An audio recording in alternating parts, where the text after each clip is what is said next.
Michael, responsible for overseeing the snow leopards at the zoo, had eagerly anticipated the arrival of a special new addition to the group. Sasha, one of the leopards under his care, was pregnant, nearing the end of her term, and the signs pointed to an imminent birth. With bated breath, Michael had kept a vigilant watch over Sasha, eagerly awaiting the arrival of the cubs. Finally, one night, Sasha went into labor, and to Michael's delight, she gave birth to an adorable male cub. The keeper's heart swelled with joy at the sight of the healthy newborn. Births at the zoo were rare, and each arrival was cause for celebration among the staff. Michael decided to name the cub Donia, a moniker signifying beloved one, a fitting tribute to the endearing nature of the newborn. After ensuring Donia's health with a thorough examination by the veterinarians, Michael opted to give the cub and Sasha space to bond without human interference. However, his hopes for a smooth transition were soon dashed when he noticed a concerning absence during his routine visit to the enclosure a few days later. Arriving at Sasha's enclosure, Michael's heart sank as he realized the mother leopard was alone. Instantly, a wave of worry washed over him, prompting him to investigate the whereabouts of the cub. Aware that the fragile cub wouldn't last long without his mother's care and protection from the cold, Michael grew increasingly concerned about the absence of the newborn. Wanting to confirm the cub's safety, he swiftly searched for Donia while Sasha was preoccupied with her meal. Relief washed over Michael as he discovered Donia nestled in a corner of the enclosure, crying out for his mother. Eager to reunite mother and cub, Michael enticed Sasha back into the inside area of the enclosure, hoping she would return to her offspring. He speculated that perhaps Sasha had momentarily left Donia to satisfy her hunger, a behavior not uncommon among snow leopards in the wild, who still need to hunt for food. However, instead of tending to her cub upon returning inside, Sasha appeared disinterested in maternal care. Despite Michael's efforts to encourage her, Sasha showed no inclination to nurture her offspring.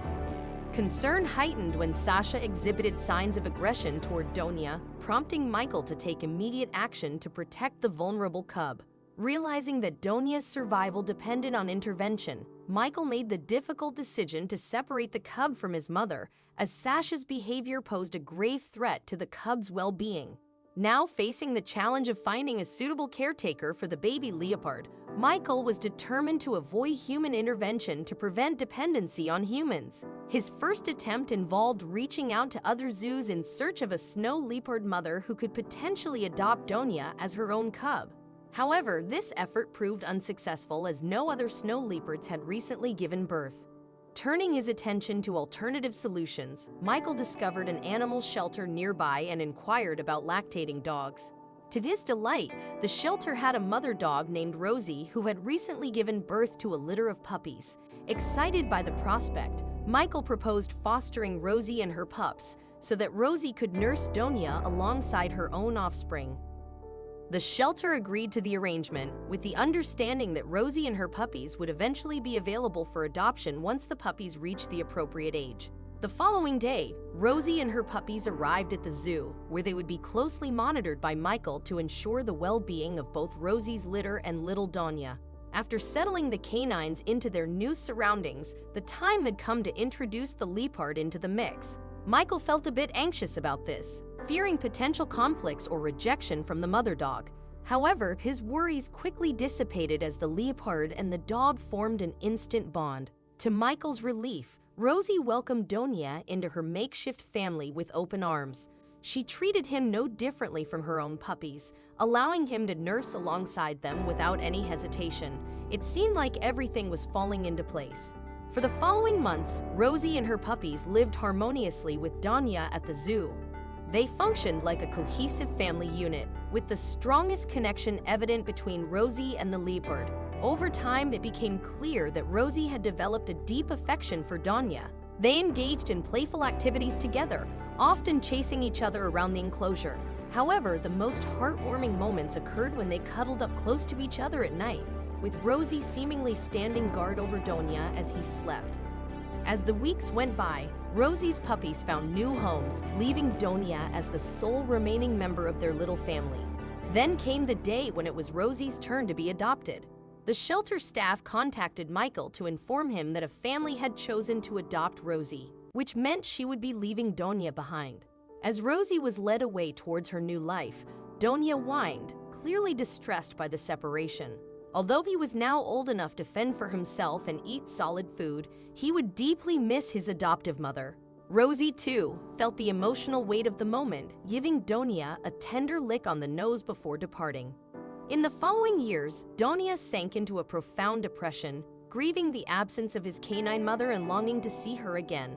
Witnessing the snow leopard's distress, Michael had an idea. He reached out to Rosie's new owner, proposing a visit to the zoo. Initially hesitant, the owner expressed concerns about the safety of their dog around the leopard. However, after some reassurance from Michael, they agreed to the visit. The following day, Rosie returned to the zoo and made a beeline for Donia's enclosure. As soon as the leopard spotted her, he bounded over eagerly to greet her. Michael and Rosie's owner observed the heartwarming reunion, witnessing the undeniable affection between the two animals. It was clear that they had missed each other deeply during their separation. Throughout the day, Rosie and Donia frolicked together, reminiscent of their past play sessions, chasing each other around the enclosure. Despite the challenge posed by Donia's larger size, Rosie did her best to groom him.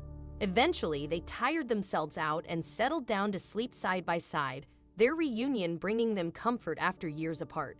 Witnessing the bond between Rosie and Donia, Rosie's owner realized that they couldn't bear to keep the two apart.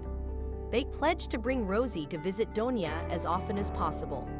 From then on, Rosie and Donia reunited at least once a week, their bond of love and affection evident in every interaction. Their regular visits lifted their spirits and they eagerly anticipated each reunion, finding solace in each other's company.